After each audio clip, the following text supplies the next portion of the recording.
नमस्कार मित्रांनो, आज आपण पाहणार आहोत एका सश्याची आणि विहिरीची गोष्ट, जिचं नाव आहे शूर ससा आणि धोकादायक विहीर। एका जंगलात भैरव नावाचा क्रूर सिंह राहत होता। तो दररोज प्राण्यांची शिकार करायचा।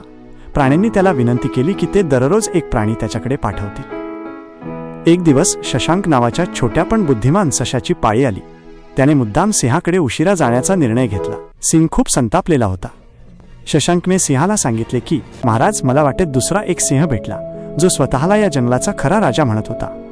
हे ऐकून भैरवाला खूप राग आला आणि त्याने शशांकला त्या दुसऱ्या सिंहाला दाखवण्यास सांगितले।